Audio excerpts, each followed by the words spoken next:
After recent defeats in Virginia and New Jersey, what are the worst-case scenarios for the upcoming midterm elections? Israel's economy begins a major rebound as the conflict cools off, and we'll have a look at polls for elections due next year. And finally, is the peace plan put forward by the Trump administration essentially a call for Ukraine's surrender?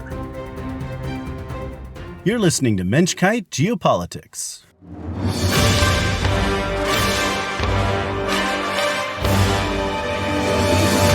Mensch-Kight Geopolitics is your home for conservative commentary on international affairs with an eye toward Israel and the Middle East.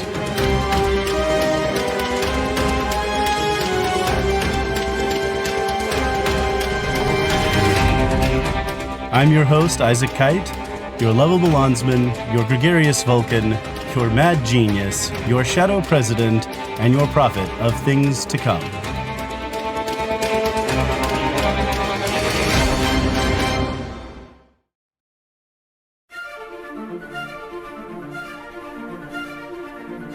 Welcome back, my friends. It is good to be back, trying to make another episode, trying to stay on top of recording.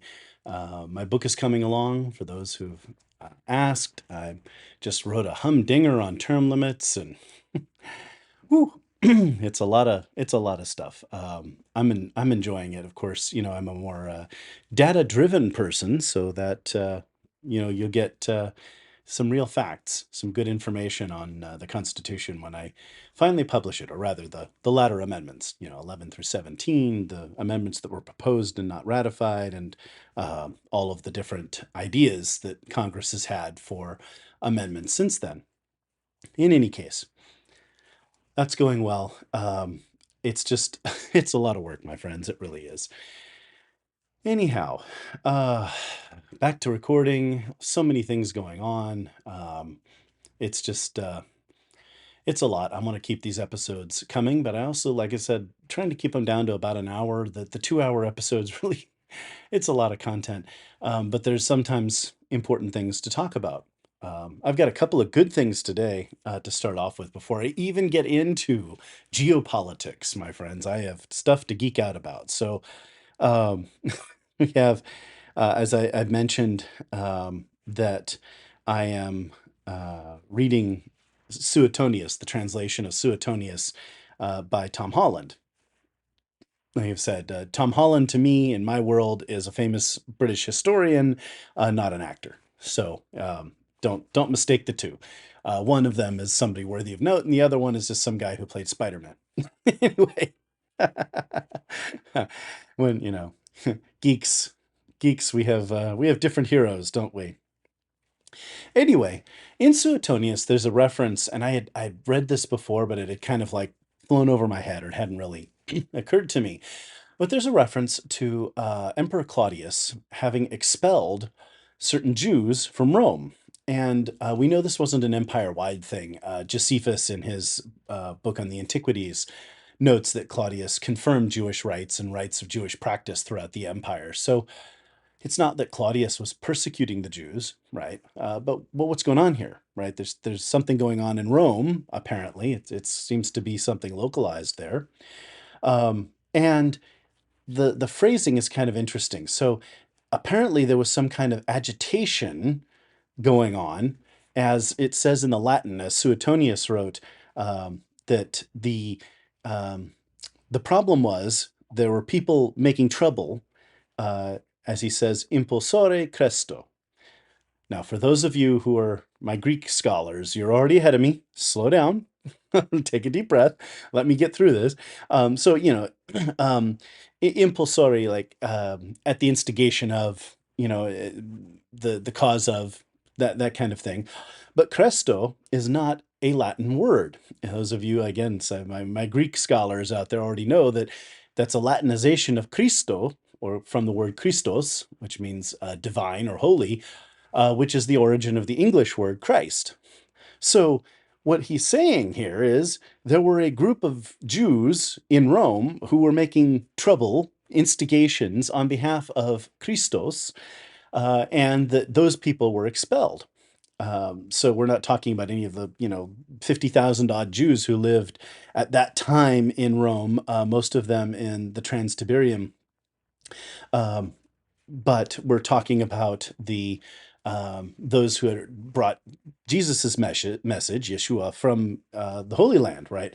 Now, it's kind of interesting. I'm no expert on the Christian scriptures, but apparently in the book of Acts, uh, chapter 18, there's a verse that mentions Paul, formerly Saul of Tarsus, but converted to Christianity. Paul met with men named Aquila and Priscilla in Corinth, right? It's in Greece, shortly after they were forced to leave Rome because Claudius had ordered Jews to leave Rome.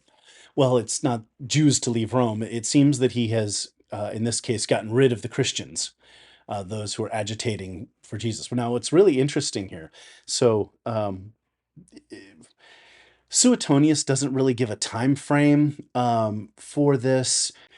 But the 5th century historian Orosius explicitly dates it to the 9th year of Claudius's reign, which is 49 of the Christian era, 49 CE, and 802 of Urbe Condita, from the foundation of Rome. Interesting. So, we have that. Now, another interesting point about it. So, the author doesn't distinguish Christians from Jews.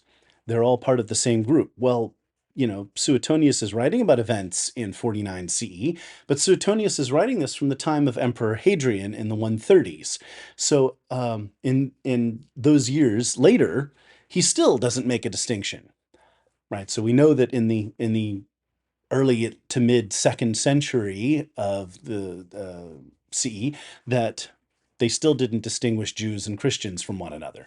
And that is a really interesting and really telling fact about history. All these people out there who are trying to, say that, Christians should be angry at Jews for some reason and all this kind of thing. And yet, to Suetonius, Jews and Christians were synonymous, were the same thing for a good long time.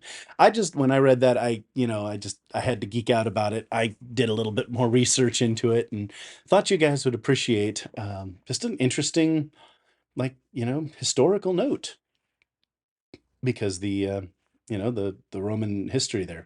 Anyhow, um, couple of other cultural notes before I go into politics. K-pop Demon Hunters continues to be a very popular movie worldwide, getting close to 200 million views.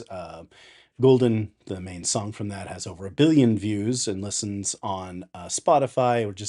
It's gaining popularity. I'm just really excited that a movie on traditional values is gaining such popularity. There is a news story out there. A Christian school in Britain, like the one in the world, is banning the songs from it because they're saying that it's inconsistent with Christian values. So obviously the administrators didn't watch the movie. It's a movie about good defeating evil, the light, love, and all that kind of thing. Those are themes that are common to Western thought and Christian thought as well. The Yeah, it's grounded in Korean shamanism, kind of culturally, but it's not that different from kids watching cartoons about Zeus and Hercules.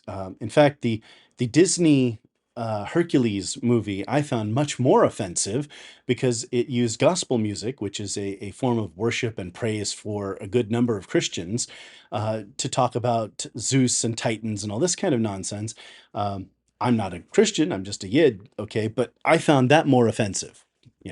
In any case, it's a more traditional movie. It's not girl power and it's not woke, and I'm just excited that it's taking off because we've had so much wokeness from Hollywood, so much of that nonsense, that it will it'll be good to see more entertainment along these lines, more traditional stories. In fact, apparently Disney's coming out with a new movie. I don't know anything about it. I'm just going to say there's some controversy. I know about the controversy. That it's a movie about a couple having a baby, and there are already people out there, saying that it's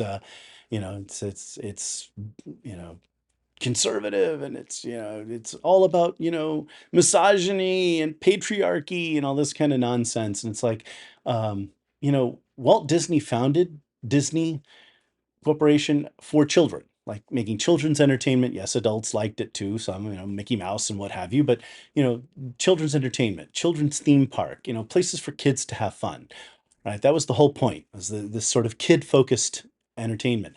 Um, well, if you are making cartoons where there are no families and no children, that kind of defeats the purpose. Anyway, all right. The woke right has had a really rough couple of weeks here, to say the least. Candace has gone full psycho. Tucker is exposing himself every day for the nutterball that he is. A bunch of the accounts that have been promoting them, and a lot of other purportedly right-wing accounts like Retard Finder and America First counts and what have you, have turned out to be in Pakistan, in Australia, in India, right? We've got lots of these. So, um, as X has been putting country of origin. Well, my country of origin for Isaac and for Mensch-Kight geopolitics is the United States because I live here. So, no surprises for this, but it's been interesting watching what's going on out there. Um, we are we're in a fragile and dangerous time, right? We've got guys like Nick Fuentes out there, and he's like, telling his audience, making them swear, you will fight for me, you will kill for me, you will rape for me, this kind of nonsense. Like, we don't need to be toying with that kind of stuff. I am a father, I have daughters, a number of my friends also have daughters, and as men, we are appalled. Civilization, the definition of civilization is basically how men treat women, right? If we live in a society where women are safe and comfortable, where men have to pledge themselves for their entire lives to take care of a woman and marry her, and her children will inherit everything that he owns and all this kind of thing. When men have to jump through all those hoops to secure to build a relationship with a woman, a lifelong relationship with a woman, then you have a civilization. You have a strong society that is grounded in morality, that where people can behave themselves, where children are raised to be civilized people as well. All right. When we start talking about forcing things and becoming brutes and apes like this, you know, that's that's not something to toy with, my friends. That's not funny. It's not something to joke about, right? We live in a society of decent, civilized human beings where men behave themselves. We cannot degenerate into a society of ruffians. We can't act like Russians, Hamas terrorists and Iranians, Iranian terrorists, not Iranian people in general necessarily, but the leaders of their terror organizations. We can't be like those people. Okay, pushing these brutish and horrific misbehaviors. All right, so let's not go there. Okay, um, it's just it's not even the Team Hitler thing. It's like that was bad enough. Wow.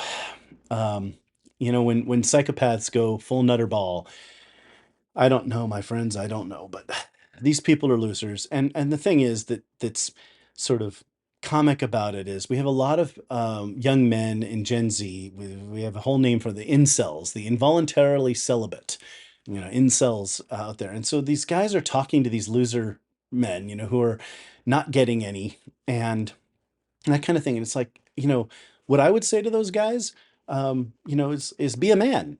Okay, yeah. For a lot of Gen Z, they did not have a father in their lives. So find a good male role model, and Nick Fuentes isn't. Find a good male role model and build yourself up on that. Go get a job, move out of your mother's basement. You know what I mean? Then you can get a girlfriend, then you can have a life. All right. It just requires you to get off your duff and go do the things. Men have to struggle and suffer, and we need that struggle.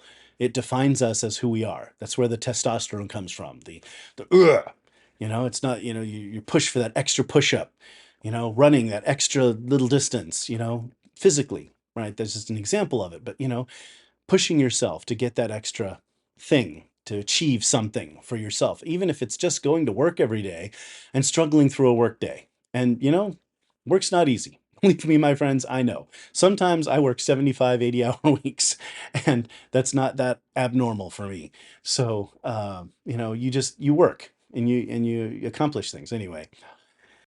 Lately, it just feels like we're having to reinvent everything. You know, the boomers did not hand us a functional tradition, as Edmund Burke said. Every generation owes the next generation a functional tradition. We did not get the millennials did not inherit a functional tradition from the boomers, and neither did Gen Z from Gen X. And so, with all this dysfunction, we're having to reinvent things. And you know, younger people are having to reinvent marriage, reinvent traditional values. You know, they're having. Thankfully, that means a lot of people are going back to church and back to shul, to synagogue. But yes, go. What's that interview with Ben Shapiro? It's like, what's the best thing young people can do for themselves? He's like, go to church. Duh. You know, go read your Bible. Go become a person of faith. Have some discipline, right? Supplicate yourself to God. Recognize that there is a higher moral authority out there, something bigger than you. Find out what rules that moral authority has set forth, follow them, and be a decent human being. You can't go wrong, my friends. You cannot go wrong. It's just these people out there. Okay. US midterms, worst case scenario. So I saw this on X. Somebody had actually gone through and ran the numbers, and I thought this was pretty cool. Basically, they said, look, if the 2026 midterms went down with the margins that we saw in Virginia and New Jersey, right? So if the Democrats won by those margins nationally during the midterms, what would result? Right. So this creates that worst case scenario for the midterms. And it came out a lot like what I was talking about in the Senate last couple episodes. You know, the GOP would lose North Carolina and retain its other seats. You know, in Maine, Susan Collins has been written off many times, and yes, she's a moderate Republican. Her vote doesn't always go the way that I would like, but those occasions where she's there and able to vote with our side, are better than a Democrat holding that seat. So, in any case, now she's running against the guy with the Nazi tattoos, Pritzker, whatever, and she has a pretty good chance of winning again. How many times has Susan Collins, I mean, like in 2014, they're like, we got her. She's going to be gone. Nope, she won re-election. 2020, oh, yeah, Susan Collins, she's finished. She's not going to win re-election. Trump's on the ballot. She's done. It's over. Nope, she's back. 2026, yeah, Susan Collins, she's finished. No way she can win. Well, so looks like she has a pretty good chance of pulling through. So don't count her out. Even in this scenario, she won re-election in Maine, even with the margins, the turnout margins the Democrats have. You know, her moderation allows that a lot of Democrats will vote for her as well, and that is why she's able to win there in Maine, which is otherwise a blue state. Okay, so the GOP could lose a seat in the Senate. Right. And as I've said, I mean, you know, sort of the best case scenario, you know, a reasonable scenario, let's just say, is if GOP turnout is higher, right, then the GOP will win North Carolina and Michigan, right? Maybe Georgia, that's still a long shot. So, like, the GOP could gain a seat. Okay, we could pick up a seat. Chances are, like, if we should lose North Carolina and win Michigan, then it's the same, right? 53, you know, no change. Um, Everything stays as it was, and so on and so forth. Now, in the House, if the Democrats had the margins they had in Virginia, they'd have 229 seats, and that's obviously a majority plus 11, right? Uh, Now, what is interesting about that number? Why do I bring this up? So the worst case scenario for Republicans is that Democrats will gain a slightly more comfortable than a narrow but still comfortable majority in the House. And the reason that number is interesting is the Voting Rights Act, right? Section 2 of the Voting Rights Act is going before the Supreme Court this session. Based on the questioning that the justices did, there's some hint that they might strike down the way, you know, the implementation of that provision. And if that's the case, then Southern states would no longer have to draw districts for minority representation, which naturally tend to lean Democrat, in which case you're going to see a huge shift in the South, right? If Southern states are able to redraw their districts, the Democrats could lose 20 seats. Well, if their best case scenario for winning the House is 229, that would mean that if those seats go to the GOP. If the GOP was able to gain 19 or 20 seats, then the Democrats are stuck around 209, 210, which is not a majority. Right. So it just clarifies that even in the worst case scenario for the GOP, this Voting Rights Act really makes the difference. Meanwhile, red states continue to redraw their districts. We had a Texas activist judge try to strike down, no, they can't implement this. It was just really stupid. Look, states can draw districts the way they like. That's the Constitution. That's what the law says. Okay. But this judge was being an activist schlemiel and decided that he's going to, strike down Texas's map. Well, Justice Samuel Alito from the Supreme Court is like, no, sit down, shut up. And so the Supreme Court stayed the implementation of that action and shut him down pending Supreme Court review. But it's like, you know, these judges and their injunctions and their whatever, the activist judges, and the Supreme Court's just like, no, no, you can't. So I'm just sitting here. Once again, Samuel Alito is a boss. He's based. Go Justice Alito. But it's not even. I mean, as awesome as that is that he did that, it's just sanity. Like it's not even great conservative win or whatever. It's just sanity. It's just the states get to do what they want to do. If California can redraw its districts to go blue, Texas can draw its districts to go red. I mean that. I mean, my friends, there are days. You just there's a great movie starring Cary Grant called Arsenic and Old Lace, and in it you've got these two old ladies that Cary Grant lives with, his aunts, and they bring in homeless people and poison them to death and bury them in the basement, and he spends much of the movie just ultimately discovering this, and it sounds horrible, but it's actually kind of comic the way that they do it. And by the end, like he discovers that they're nuts, and you just have this, because Cary Grant was such an incredible actor, you can see on his face as he's processing the insanity around him, and the look with his wide eyes, and he's like, what in the? And there are days when I have that with politics. It's just like, why? What in the world?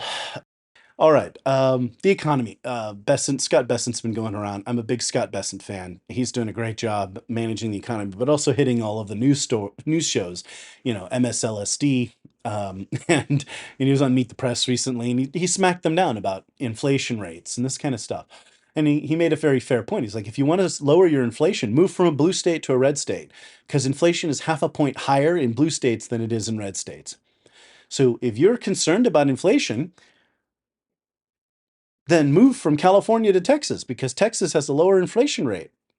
It's funny that people are moving from blue states to red states, and all of the activity, the economic activities, moving to the South and Florida and Texas and what have you.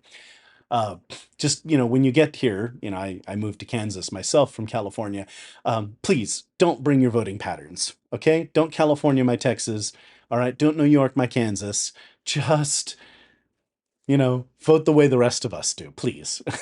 Because we don't want to turn into those states. Don't bring the New York with you. All right. But yeah, so Besant has been talking about the economy. The U.S. is headed into an incredible period of growth. Our growth rate is up. Now, I just want to say, I mean, if you look at the Western world right now, okay, Keir Starmer, Emmanuel Macron, Friedrich Merz, these leaders in Europe, they would give their right arm to have a 3% growth rate. They'd give their right arm to have a 2% growth rate. A 3% growth rate would just be a miracle for them. They'd be thanking God, which would be interesting for Starmer, whose parties are basically atheists. Anyway, but they'd be very grateful, very happy to have that kind of growth rate. Donald Trump has that growth rate, and everyone's like, oh, yeah, yeah, yeah, economy's so bad. I mean, come on, people. Unemployment. People are like, oh, the jobs numbers are down, and we've had a few people being laid off. My friends, we are in a transition from the Biden economy and all the COVID nonsense. We pumped a whole bunch of monopoly money into the economy. As I've said before on the podcast, when you devalue currency that way, when you throw a whole bunch of money out there, you weaken the value proposition. for productivity, for the real profit when you produce something. It's going to take time for that to come out. So short of having a major economic reset, literally a depression, short of having that, we're just going to have to wait for a while for all of this to play itself out and for the value proposition to be restored, for us to return to a real productivity that will strengthen our economy and lower inflation, and we'll get back to normal. Let's just say, okay, Trump's been in office for a year. We are still working the kinks out of the Biden thing. We're still losing federal employees. We're kicking them out. They're going to get new jobs. A number of companies are having to downsize for this reason or that, but we still have a lot of jobs. Unemployment somewhere 4.5%. I mean, we are close to full employment. Now, it frustrated me so much back in 2018, 2019.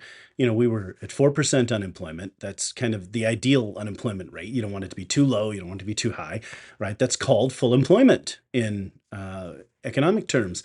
And my friends on the left, with whom I can't even talk now and could barely speak then, they'd start whining about, oh, the economy's bad, whatever. I'm like, we're at full employment. And they're full employment. This is not true. I'm like, sorry, my friend, I have a master's in business administration. I studied business and economics in school too. And funny thing, 4% is considered full employment. We have a name for that. It's called full employment.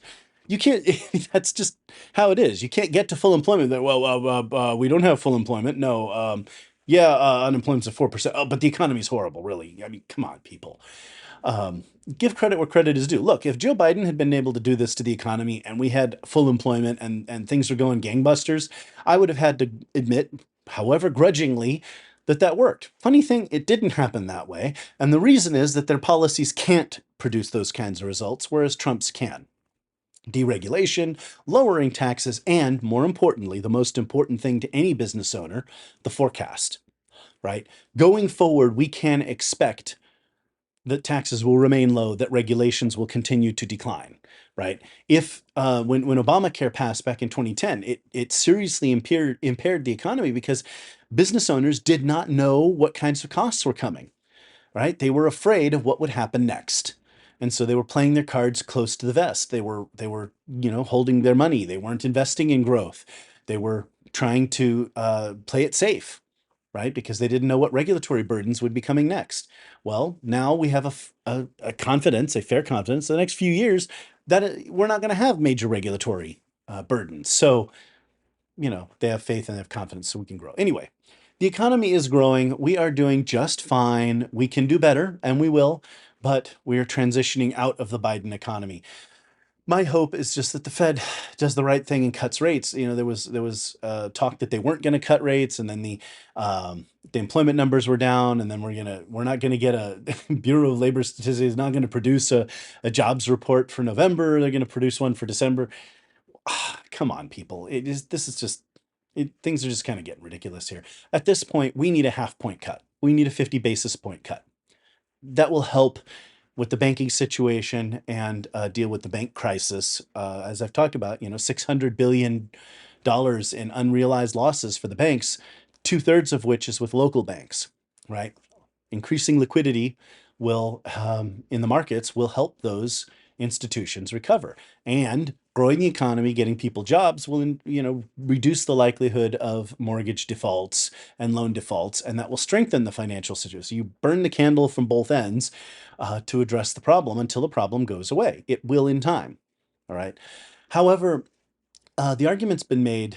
Ben Shapiro has argued that liquidity isn't the problem, right? That all this emphasis on the Fed and the rates and that kind of thing. It is. So I'm going to disagree with Ben Shapiro only this far. Liquidity is a problem when it comes to the banking crisis and the interest rates and that sort of thing. And of course, as he notes, obviously the Fed doesn't set interest rates. Okay, it influences interest rates because these rates that the Fed sets are the overnight interest rates for when the banks put their deposits into the Fed overnight for safekeeping, let's just say. That's the rate that the Fed sets. And yes, that does tend to impact and influence the interest rates that are charged by the banks, but other factors play in, like inflation and other such. I mean, as Ben was noting, like if you expect inflation to be 5%, are you going to invest at 3%? return? No, you'd be an idiot to. You're going to lose 2%, right? So if inflation is going to be 5%, you need an interest rate of 8% or 9% to incentivize you to invest, right? And the riskier the investment, the higher the return has to be to justify the risk. So anyway, this thing stuff. Okay, anyway, I'm going to move on now. The point is, you know, liquidity isn't the main problem. I will agree with him. Beyond the banking crisis, liquidity isn't the main problem. The problem is just the transition. We're slowly transitioning out of this publicly driven economy to a privately driven economy. And we're resetting the labor market. I mean, by something like 3 million, we estimate about 3 million illegals have gone home, right? ICE went to Charlotte, and 20% of the kids didn't show up to school that day, and there was no traffic on the roads. So uh, we're starting to see the full impact of illegal immigration on our country. As illegals go home, our wages go up. That's resetting the cost of labor. I mean, there's a lot of stuff is changing. Okay, a lot of stuff is changing, and we will see those effects over time. But in a couple of years here, maybe as we get tax refunds next year, I mean, there's a lot of things that are going to improve the economy. We're growing. We are doing okay. This is a great economy for where we've been in the last few years, and I'm just tired of hearing people complain about nothing. Now that I spent too much time talking about the economy, I'll make this quick. The question of how would you destroy America, right? Abraham Lincoln had this great quote, that no army could by force take a drink from the Ohio or conquer America. Like you can't come from outside the U.S. and attack. As Admiral Isoroku Yamamoto pointed out, any Japanese invasion of the United States, I mean, there'd be a gun behind every blade of grass, right? It would be a miserable effort to try to invade the United States. Everyone knows that America can't be destroyed from without. So, as Lincoln pointed out, the only way we can be destroyed is from within. A house divided against itself cannot stand, right? Well, so if you're the Axis powers, if you are a strategist trying to destroy America, what would you do, right? So now I'm going to transition from your mild-mannered, gregarious Vulcan, your mad genius. Well, I'll stay a mad genius, I guess, and your lovable landsman into a Bond villain. Now I'm going to be Nigel Brainwipe. Oh, Mr. Bond, I want you to die. So, Mr. Bond, I have this notorious and nefarious plan to destroy America. What I'm going to do is I'm going to invest significant amounts of money in the universities to promote extreme wokeness, bring in professors from other parts of the world to promote terrorism and to destroy the moral fabric of America's youth. And then I'm going to use social media to drive those woke people away from everyone that is in their family, everyone in their family, anyone they could talk to who could help to liberate them or educate them out of their woke ideology. And finally, I'm going to use the same social media to drive people on the right that they'll become woke as well, and they will embrace fascism.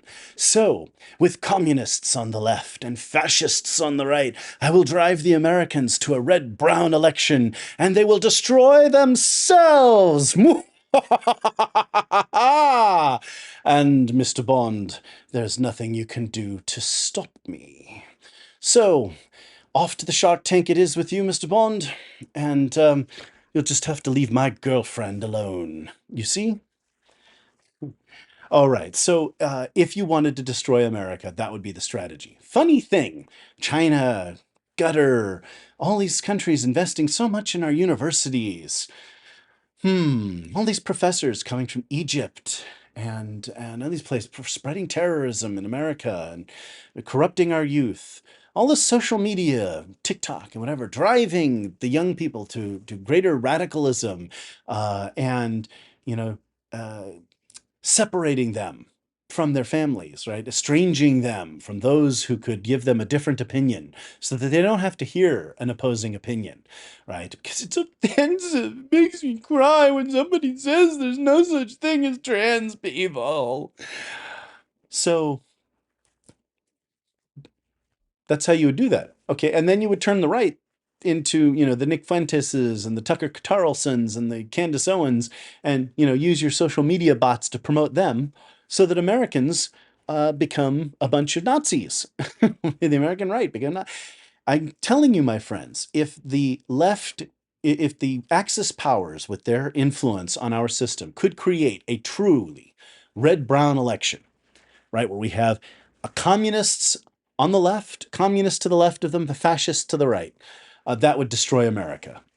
We would be guaranteed to go nowhere good.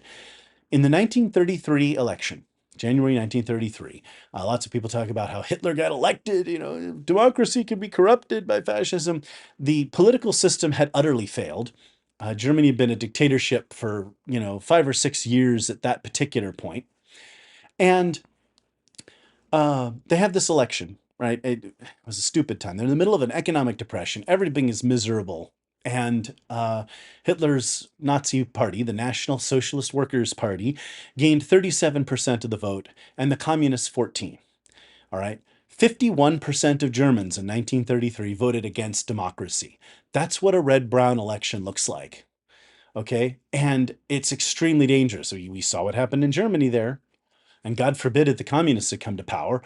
Only thing as bad as the Nazis. The Nazi racial supremacy stuff was a little bit worse than the communists, but still, it's like if Nazism is 100% bad, communism is 99.99998% bad. The point is they're both very bad. So that's how you would destroy America, is you would create that kind of political situation. And that is utterly ridiculous that Americans would allow that to happen. So we need to call out these woke nutterballs. We need to shut them down. Nobody's actually listening to Candace Owens and Tucker Carlson. There's a lot of bots that are out there. The handful of people who are need to find better people to listen to. And we need to shut this down. Okay. And we need to get our youth back. We need to get young women, especially, to walk away from wokeness and come to health. And we need to get young men, young incels, out of their mom's basement, working and having lives, and maybe, just maybe, being able to have a girlfriend. Hint, not talking about rape and brutality and that kind of thing is probably a better way to get a date than, than acting like some kind of nutterball. Anyway. So that's that. That's how you would destroy America. So pay attention, my friends, because you're the smartest audience in the world, the most 20 IQ point bonus just for listening. That's the strategy, right? So think in your everyday lives how we can defeat that strategy. And it's not just here in the U.S., it's in the West in general, right? France is headed for not quite a red-brown. The Nationalist Party, the Rallye National, they're not as fascist as they could be, but still, I mean, it's, France is headed for a time where they're going to have an election between the populist left and the populist right. It's not going to be a great time, not going to be a great time at all. All right. With that, I'm going to go to the Israeli news and the international news, and we'll go there and away from American politics for a time. It's been a few episodes since I had an Eamon's Minute. I finally have one for you. Unfortunately, the audio quality isn't so great, and he was walking while recording it. So we're going to work on that in the future, but it's a good one. With our last Eamon's Minute, we had the Hannibal having crossed the Alps into Roman territory in the Po Valley, and he's preparing for the Battle of Cannae with the Romans. So now we got that all set up. Eamon will tell you about the Battle of Cannae. Welcome to Eamon's Minute, where I tell you a cool story from history. Today we're talking about, from the Romans' perspective, the Battle of Cannae. As the two armies line up, Hannibal with 40,000 troops, some Numidian cavalry, and the Romans line up with some Roman cavalry and 80 to 60,000 troops, the largest army that the Romans ever fielded up till this point. As they line up, the Romans give a invigorating speech as they get ready for the large and humiliating battle. two armies start rushing towards each other. As Hannibal's army strengthens out and lengthens, whilst Hannibal is in the center. The Romans push downward into Hannibal's lines and begin to do a great charge. From their perspective, they're winning. As the line starts to buckle, they push down as the cavalry has seemingly disappeared. But as they look behind themselves in terror, they see the Numidian cavalry coming from behind. As it charges down, they are encircled by an army almost half the size. The reason for this was after the cavalry on the Roman side was defeated, the Numidian cavalry charged in and rushed them out before coming in from behind and encircling in a D shape. They slowly got crushed till they couldn't even lift their arms. And then every single soldier was either dead or captured. And that's Mensch Minute. Back to you, Dad.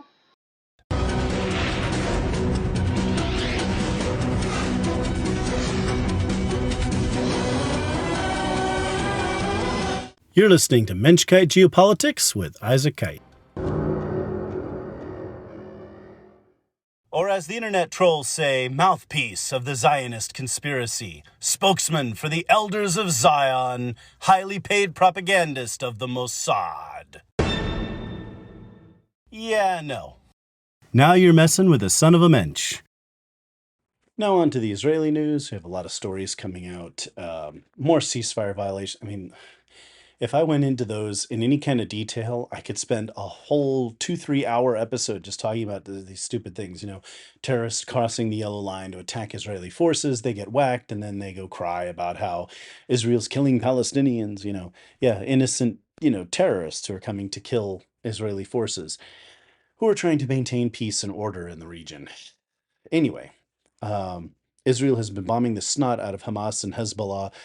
They've killed the Hezbollah chief of staff recently. Good job. Very commendable. Toda rabah. Thank you very much. Let's the beautiful thing about the recent conflicts is that it's the bad guys getting killed. Too often, these guys are killing innocent people. Kids playing soccer or, the events of October 7th, they kill the innocent people. And so good innocent people die, but the bad guys don't. Well, now it's the bad guys who are getting killed in the higher numbers. Well, good job. Very good work. Very commendable. And the situation remains tense, but the conflict has died down quite a bit. Sadly, the remains of 3 hostages still have yet to be returned. Those hostages are Ran Vili. Vili was 33, was an Israeli police officer, and he was killed while fighting Hamas militants in Kibbutz Alumim on October 7th, but his remains have not been returned. Dror Or was 48, was abducted in Kibbutz Be'eri and was murdered in captivity. His remains still have not been returned. Sudasik Rintalak is a 43-year-old Thai agricultural worker who was taken from Kibbutz Be'eri and was murdered. His remains have not been returned. So we still have 3 hostages, technically speaking, and that's just unacceptable. But at least we got the rest back, the remains, and I still say it's a miracle we got any of the hostages back alive. So that's an important thing. But I have to commend President Trump for helping to push for that. It just takes a little bit of courage and standing with Israel to get a lot of good things done. So that's where things stand with the conflict there. Things have settled down quite a bit.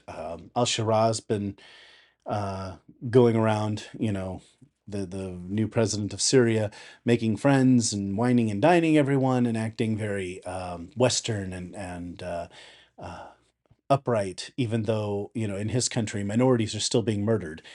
And it's not clear whether that's him ordering it or the militias kind of acting without his orders, just whatever they feel like doing. But either way, I mean, the guy is an Al-Qaeda terrorist who is now the head of a country. And the things this man is capable of are terrifying. So he really has the burden of proof. The ball is in his court. He has to prove that he's going to make a better Syria.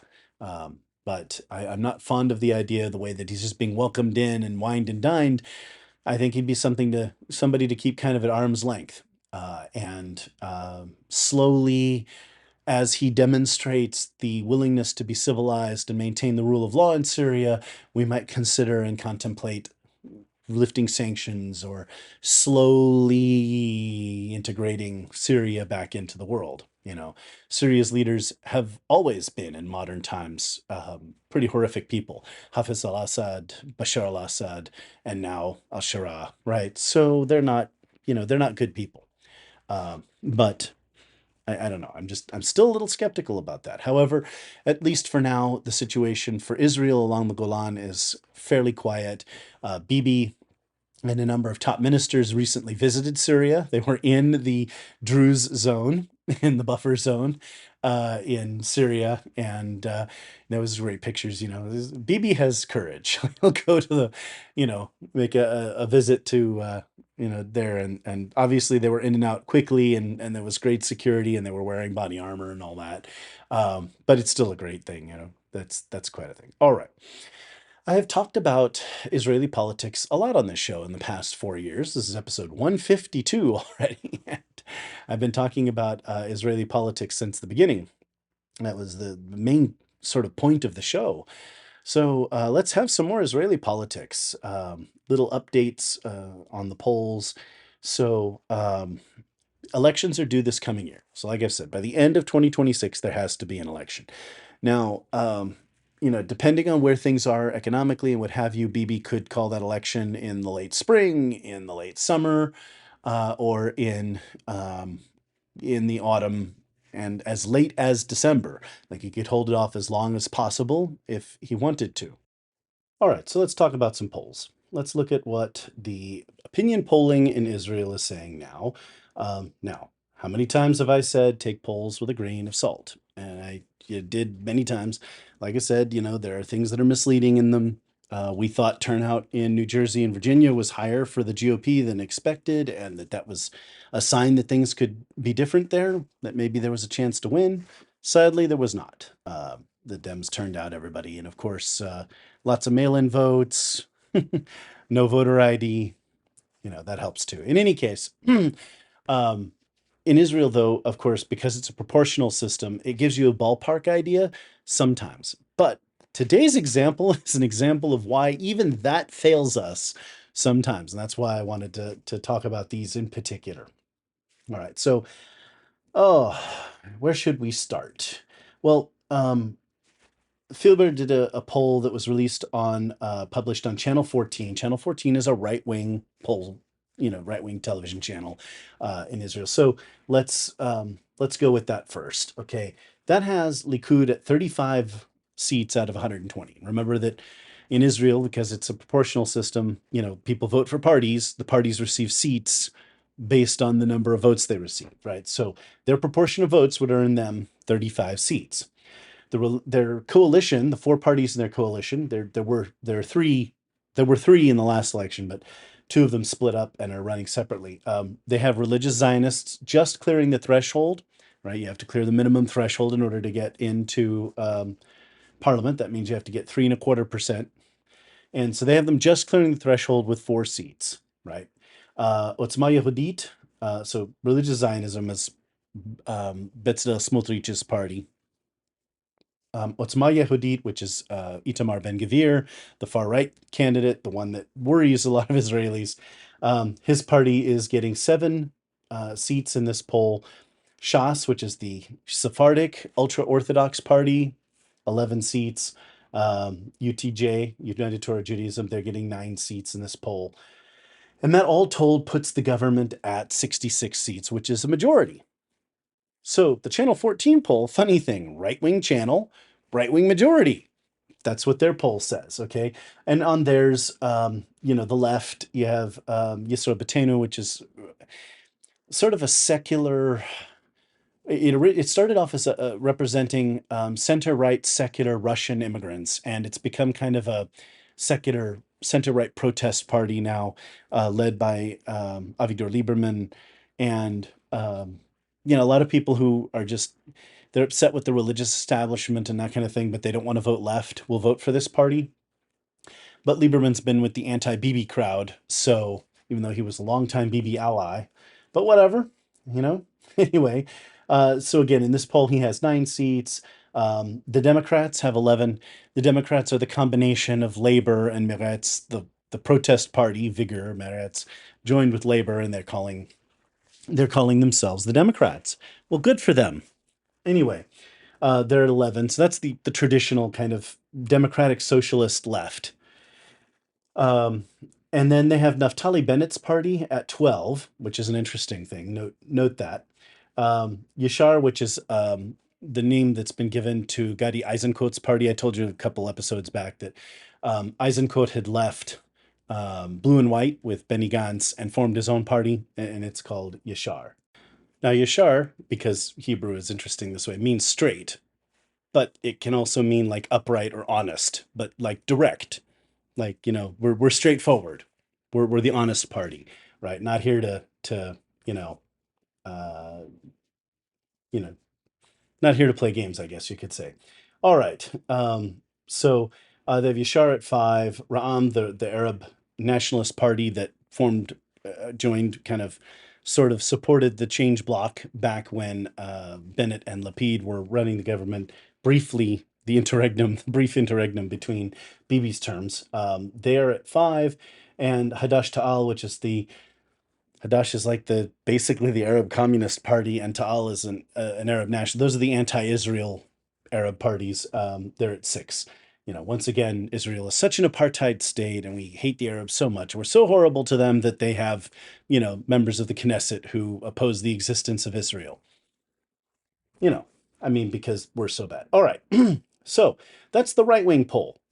Now we can go a little bit more quickly. So Lazar did a poll. This is a little bit more centrist, let's call it. And their poll is published in Ma'ariv. Now, Ma'ariv has become kind of a tabloid. It used to be kind of a centrist paper, but it's got more of a tabloid format now. So, I don't know how much I would take it seriously, but it is an interesting poll. And this one is a little more left, let's just say. So let's go. So they have Likud at 24. They have religious Zionists below the threshold. They're at 1.3%. So they would not get seats in the Knesset. Otzma Yehudit is at 8 seats, Shas at 8, UTJ at 8, and that puts the entire government in this poll at 48. Now, real quick, Yesh Atid at 9, and then Yisrael Beitenu at 9, the Democrats at 11, Bennett at 24, that's optimistic, 9 for Yashar, 5 for Ram, 5 for Hadash Tal. But anyway, et al. So, the left et al. Would have 62 seats, but they would be, unable to form a coalition, most likely, under those circumstances. Anyway, so those are 2 opposing polls. So channel 12 is a little bit more, I don't want to say more honest, less partisan, less biased, maybe a little bit. So they have a poll from Migdam, and they have Likud at 27, Otzma Yehudit at 8, Shas at 9, UTJ at 7, and that puts the whole government at 51. Okay, and then they have the left at 59, and of course, you have the 5 seats from Hadash Ta'al that are not part of the coalition. So what does this all mean? Oh my God, I've thrown a whole bunch of numbers at you. All right. So Likud is polling in most polls somewhere 25 to 27. The right-wing pollster has them up at 35. If they have the right turnout and their voters are enthusiastic, that's not impossible, right? But the likelihood that the rest of the right coalition would win as many seats as they would, and that Bibi would be able to form a majority with them, is less likely, but not impossible. Never say never in Israeli politics. Of course, it would be easier if center-right parties like Yisrael Beitenu would join the government and moderate Bibi a little bit. That could be nice, but I wouldn't hold my breath. There's just everything is right now is just ultra anti-Bibi, right? So, what do these polls say? If you ask the right could win. If you ask the right doesn't have a prayer. I want to say the more honest polls show that it's up in the air.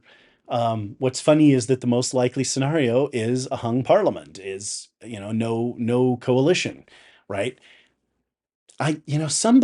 Somebody said that was the most likely outcome. Somebody has been saying that. Who has been saying that? I have been saying that. So I think that at this point, I don't know if I could quantify these, but let's just throw some numbers out. I'd say there's probably better than a third chance that Bibi could be reelected. So let's call that 40%. There's probably a 30 to 40% chance, let's go with 40% chance that there will be some kind of hung parliament if elections are held in the near term, and about a 20% chance that the left would be able to form a coalition. Those are just me throwing out some numbers that kind of give you a ballpark idea of what's likely to happen. Now, no election's been called and no campaigning's been done. So there has been no voter outreach. There's been no campaigning. No mailers have gone out. There's no attempt to influence people. But what I'm about to talk about with economic news could impact this significantly. So I'll dive into that in just a second here. But, there you are. I mean, so could Bibi be reelected? Yes, it could happen. Most likely there'll be a hung parliament. Could the left and the Change Bloc coalition come back to office? Anything's possible. A lot of that just depends on how many people vote for Likud or how many people vote for Naftali Bennett, his party, as the former prime minister. So we will see, won't we? So the Israeli economy has had quite a shock in the last few years. The Israeli economy stood in 2023 at $512 billion US dollars, right? And that, it's a tiny fraction of the United States. It's a pretty big economy. And of course, about 10% of that economy is trade with the United States. As I mentioned before, about $50 billion worth of trade between the US and Israel.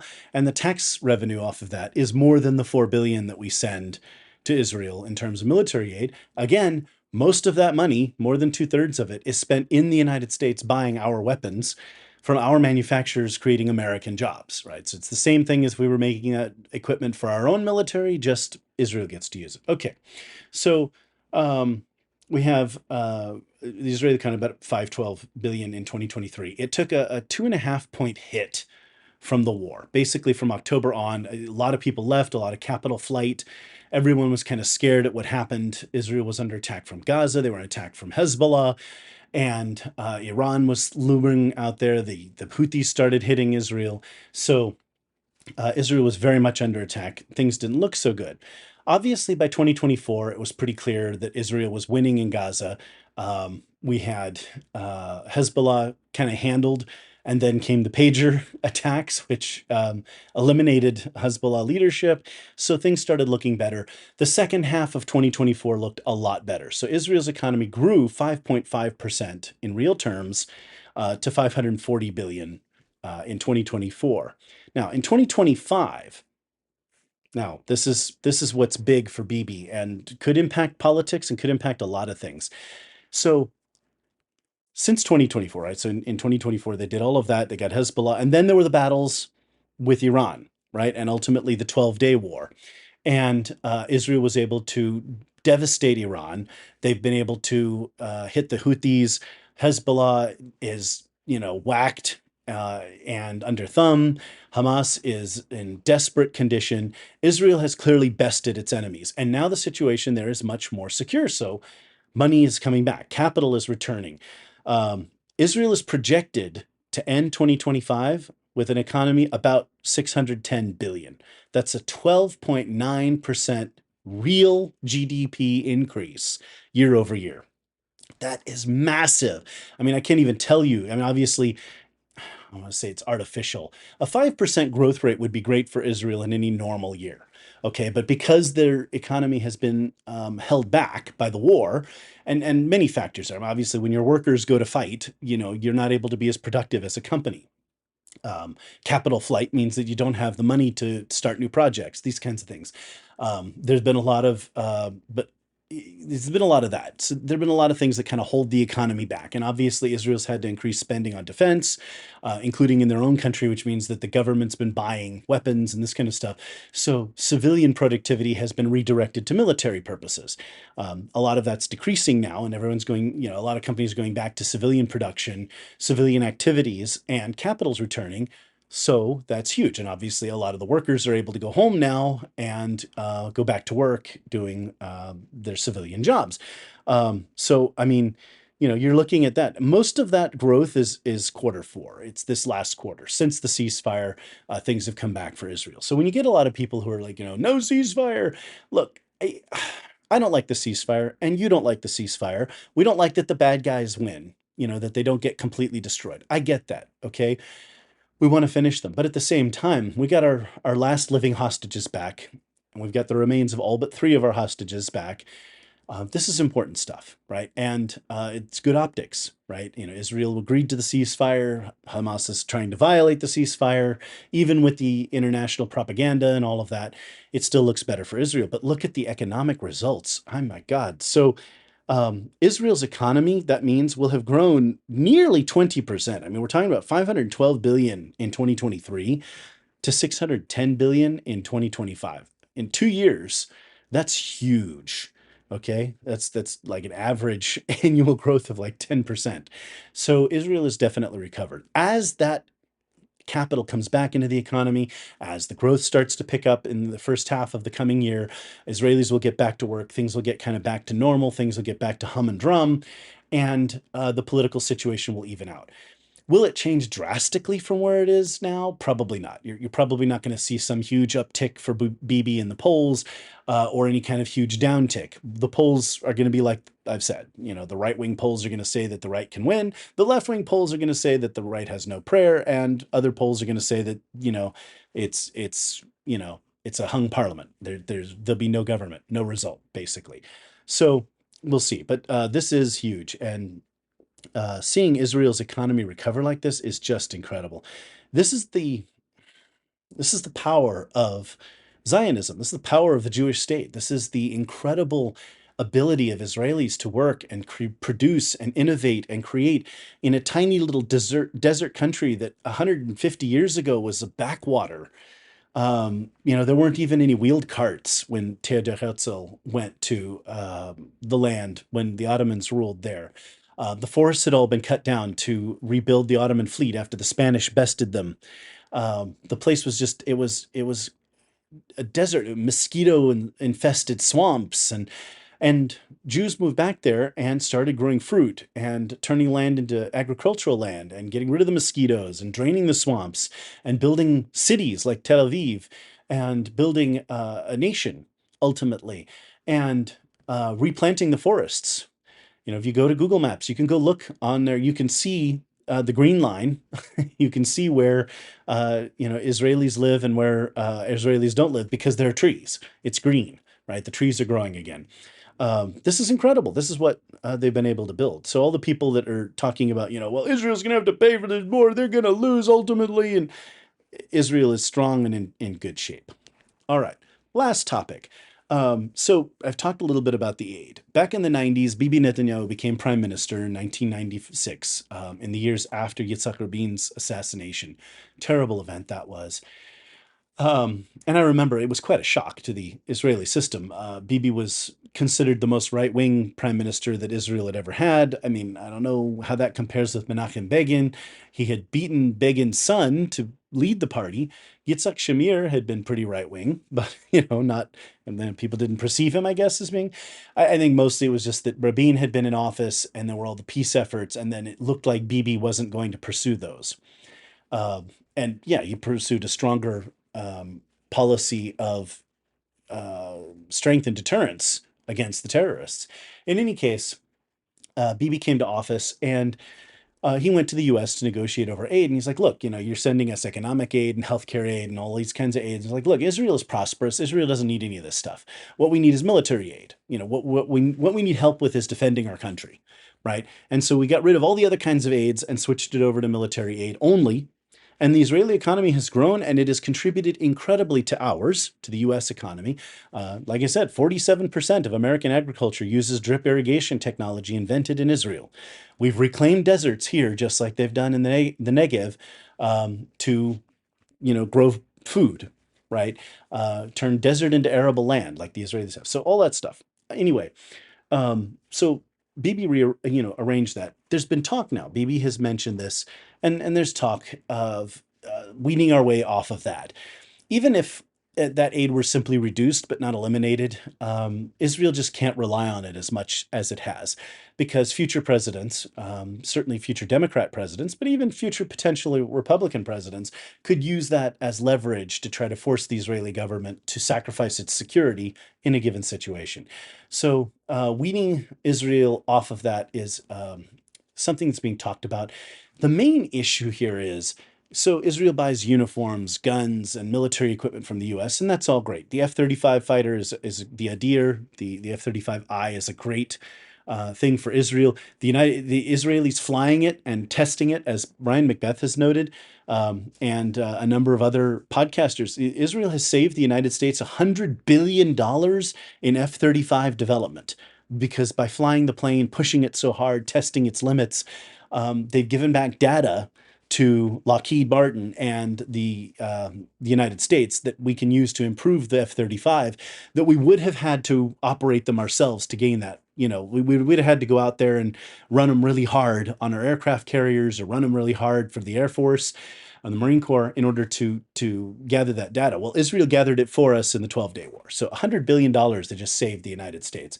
So how much, that's at $4 billion, that's what, 20 years worth of aid that Israel just paid back to the United States with data that we would have had to spend, a huge amount of money to acquire on our own. I mean, it's not just the cost of the equipment and what have you. I mean, it's fuel, it's man hours, it's a lot of stuff. Okay, wear and tear.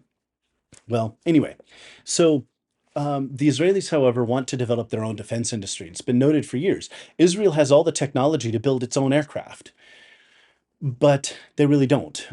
Israel has, is more advanced drone technology. They're selling some of that stuff back to us, helping us defend ourselves. We're talking about the development of the Iron Dome. Yes, the U.S. and Israel developed it together using Israeli technology. Now the U.S. has Iron Dome available to defend our troops and Americans, right? So this is all good stuff. But Israel could, if it could, instead of sending a bunch of money to the U.S. sends, offers that money to Israel. Israel spends that money in the U.S. for the most part, and at times it made up about a third of Israel's defense spending. Now it's more like 20%. So if Israel could cover a fifth of its defense spending from its own budget, then they could reduce how much, they can reduce their reliance on U.S. aid and U.S. equipment, and they could build more of that in Israel. And of course, for most countries, the defense industry is a way of deriving domestic production, right? In Japan, in China, in Ukraine, and other countries, they spend money on defense, and they want to buy their own equipment in their own countries so that they build tanks and planes and whatever, and drive their own industries, create their own jobs. Okay, so the Israelis want to do that too. All right, so that's the issue there. So actually, that's been talked about for a lot of years. Now we have the impetus. You're going to see some movement on that in the near future. So with that, I'm going to end the Israel section, and I'm going to move on to international politics.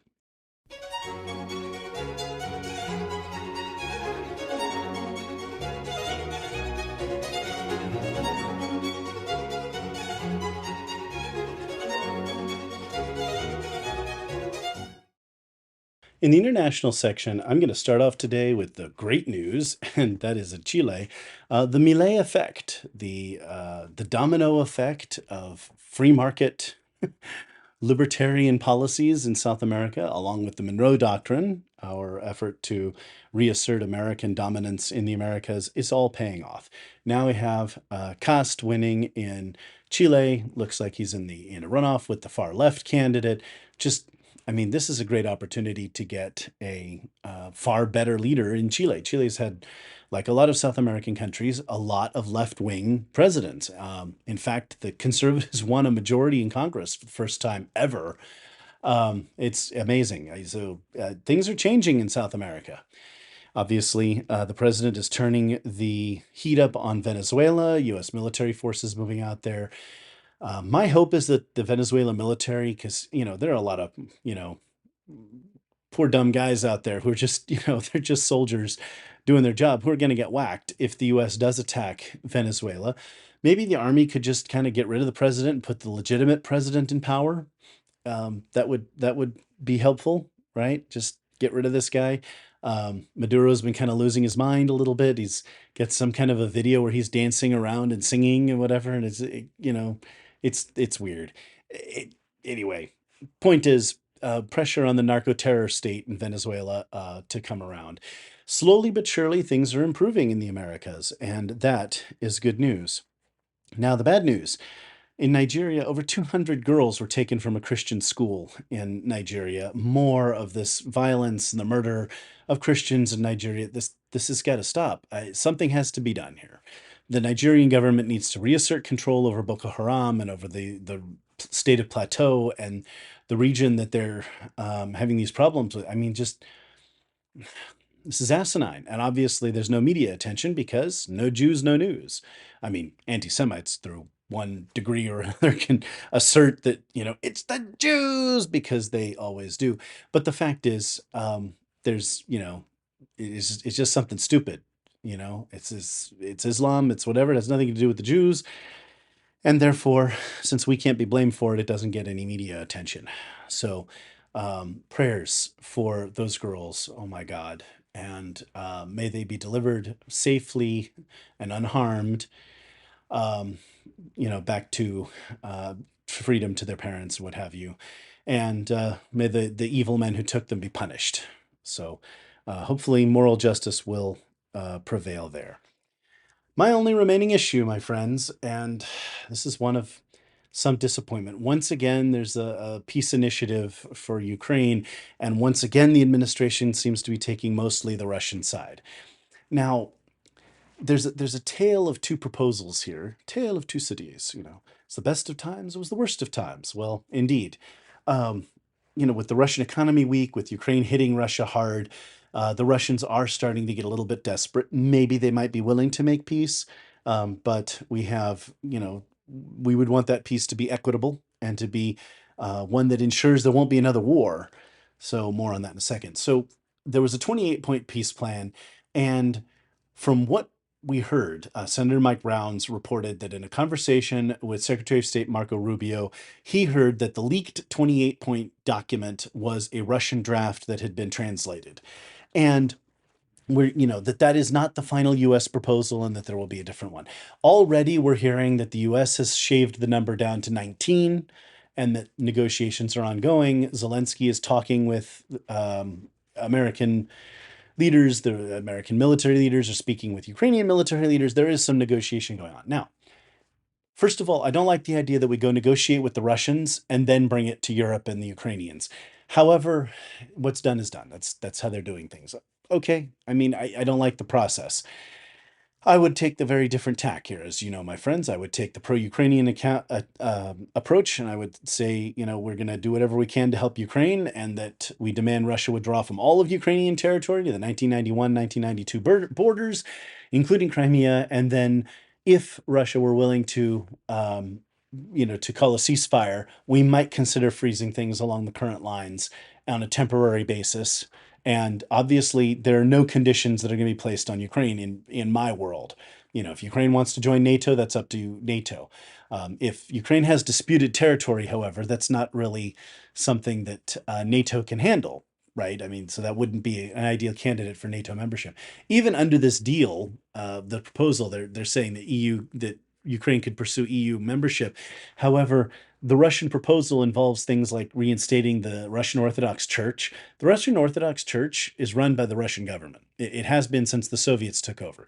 So if that's reinstituted and Russia has trade ties with Ukraine, it's corruption. It's going to be back to, they're going to be buying off officials. They're going to be pumping a bunch of money and misinformation into the political system. They want elections right away so they can get rid of Zelensky. So we see that the Russian plan is we'll cease fire for a time. It's a hudna, as they say in Arabic. Time to we declare peace, but it's really just a time for us to rebuild and prepare for the next war, right? That would mean this treaty is actually not Munich. It would be more like Versailles, right? Like, let's have a temporary 19 years of peace, and then we'll be back at war at the end of that, right? Um, just it's ridiculous. Um, and when I say 19 years, because Munich, obviously Germany was allowed to conquer Czechoslovakia without firing a shot, but that was when things happened. Obviously there was 20 years between 1919 when Versailles was signed and the invasion of Poland, but the invasion of Poland happened because the Allies sold out Czechoslovakia. So anyway, let's not sell out Ukraine so that we have a Poland, right? Another war in Poland, this time from the other side. Anyway, so that's frustrating and disappointing. This idea that somehow if the Russians just stop shooting, there will be peace. The idea that, we can trust the Russians and their agreements, whatever, it's not only asinine, it's insane. Okay, the Russians have broken every agreement they've ever made throughout history, not just, with regard to Ukraine. So, I mean, we can't trust the Russians farther than we can throw them. And the question of NATO membership and all that should be up to NATO, right? They should make that decision. So lots of things. And Ukraine will hold an election when the Ukrainians feel like it, right? Once the state of war is over, yeah, they'll have to hold elections on their own terms. If Zelensky goes down, he's probably going to be replaced by Zaluzhny, who's even more anti-Russia than Zelensky. But the Russians want a pro-Russian president, and they're going to do whatever they can to make that happen. Whether they have to buy someone, assassinate someone, they'll do whatever they can. And they are able to buy up Ukraine and get their agents back into the country and all that. We will see lots of trouble in the future. So what it means is that the war will go on through, other means, right? Three-dimensional chess, okay? The Russians will continue trying to conquer Ukraine without firing at them. They'll just, it'll be propaganda and, the influence of the Russian Orthodox Church and agents working within Ukraine and corruption and all of that. That's how they'll pursue it. And then eventually when there's an opportunity, maybe when there's an isolationist US president in the future, like J.D. Vance, or a weak politician like Gavin Newsom, at some point in the future, the Russians will resume their invasion and finish Ukraine, and then they'll move on to Poland and the Baltic states. So something has to change here. I'm just frustrated at how the administration doesn't have a clue. They don't seem to understand the Russians. On the other hand, the situation has gotten better. I mean, we're pursuing the Russian sanctions in Congress that Lindsey Graham put forward, and the US and allies are going after the Shadow Fleet a little bit, the Russian oil tankers. I would like to see the war end too. All right. I don't like the bloodshed. But we can't surrender our allies to our enemies and expect that that's going to prevent war. Right? It's not a good time to be an American friend. All this nonsense about, the Ukrainians are so ungrateful. We're trying to get them to surrender their a fifth of their country. I don't think they should be grateful. If the war does come to an end, the Ukrainians will be grateful that the shooting has stopped. Okay, although we'll be condemning a significant number of Ukrainians to terrible, terrible treatment. So anyway, I'd like to see the administration get real and figure the Russians out and stop playing this game that, from the Russian angle. In any case, we'll see what the final proposal is. Europe has put forward a 24-point peace plan. It's a lot better, and we'll see what happens. Now, if the war ends, that's great. I would love to see the fighting stop. Obviously, then the US can shift more forces over to the Pacific. That's bad for China. China does not want this war to end. They need the distraction desperately, but we really need Ukraine to come out a winner in this. Ukraine has to retain its sovereignty. The Ukrainians have to make their own decisions. They have to have their own national self-determination, and Russia cannot take over Eastern Europe, right? Because that's how we get to World War III, real World War III. My friends, weakness begets war, strength begets peace. Peace through strength. It's a very simple concept. I don't know why the administration is having so much difficulty with it. If Russia is defeated in Ukraine now, if that were possible, and it is, well, military, it can't work. If they are defeated in Ukraine, they will never threaten the West again, and China will be alone. Okay, that is a huge advantage. If they end this war now, their economy will not recover, most likely, and it'd be very difficult for Putin, who lost over 1 million men, to conquer, a fifth of Ukraine and accomplish really nothing but strengthening the West. Now that Europe is rebuilding its militaries, and the United States is arming and preparing for war. This war has taught us a lot about how drones work. I mean, we're gonna be better prepared for conflict in the future against China, against Russia, against anyone, right? And now Iran is weak and out of the game, and they're running out of drinking water. North Korea is never really able to do much. Wasn't able from the start, but they can't work without China's support.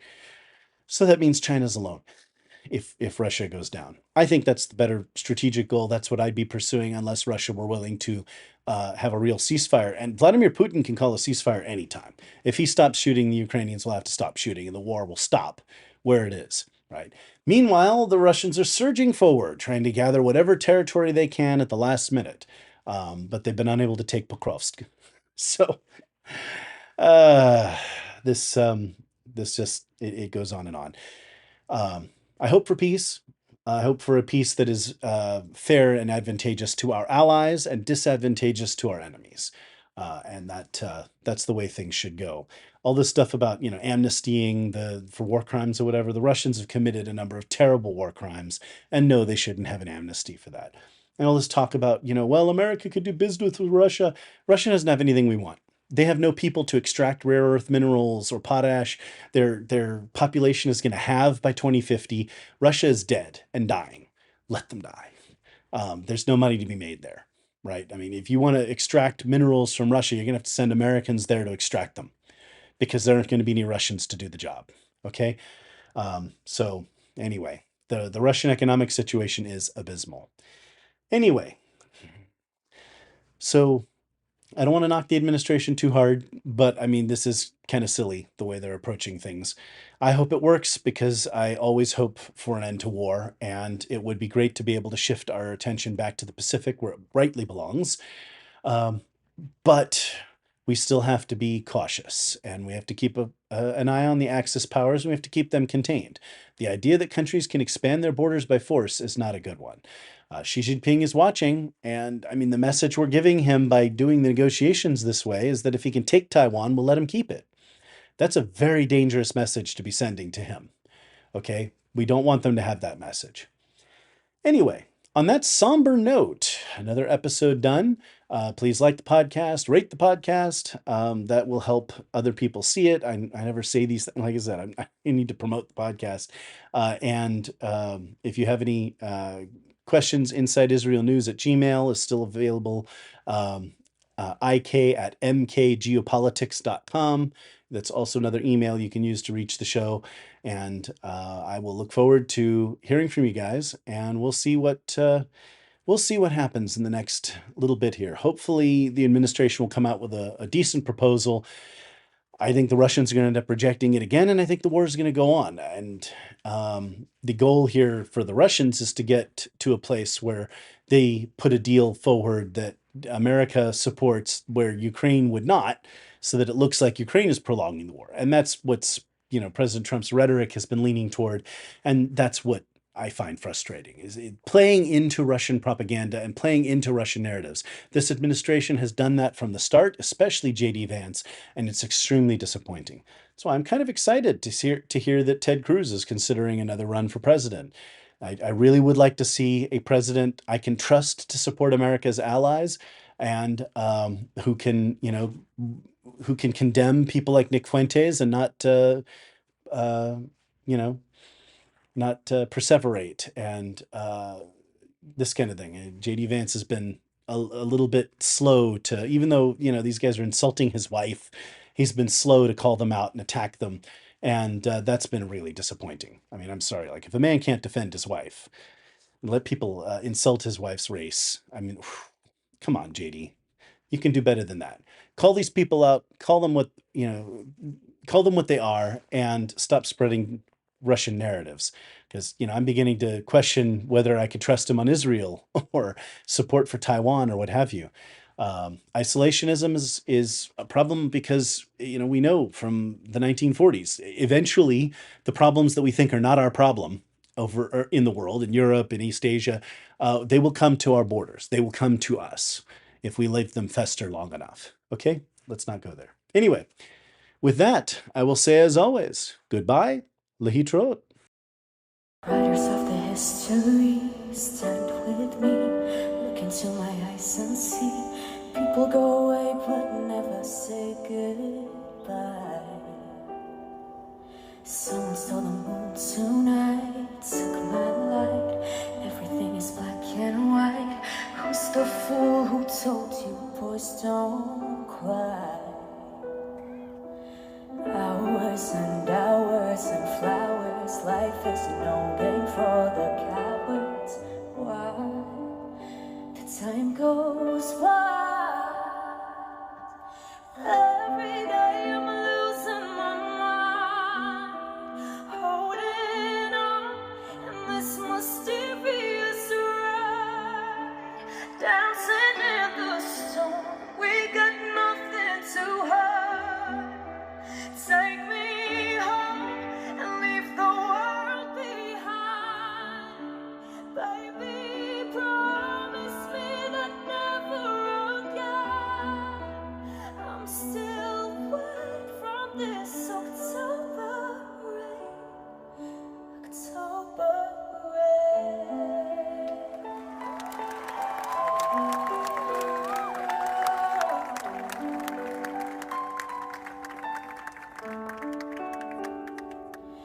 Living in a fantasy, ecstasy, everything is meant to be. We shall pass, but love will never die. Hours and hours and flowers. Life is no game for the cowards. Why? The time goes wild. Every day I'm losing my mind, holding on in this mysterious ride, dancing in the storm. We got nothing to hide. Take me home and leave the world behind. Baby, promise me that never again. I'm still wet from this October rain. October rain.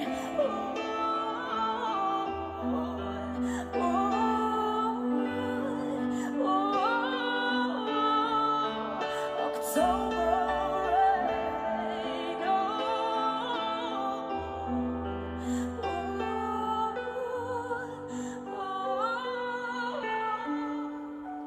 Baby, promise me that never again. I'm still wet from this October rain. October rain.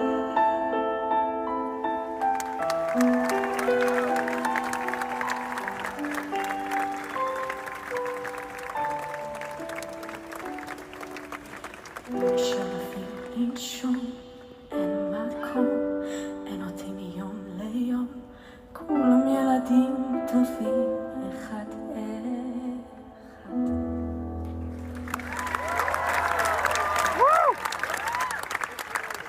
Bring them back home now.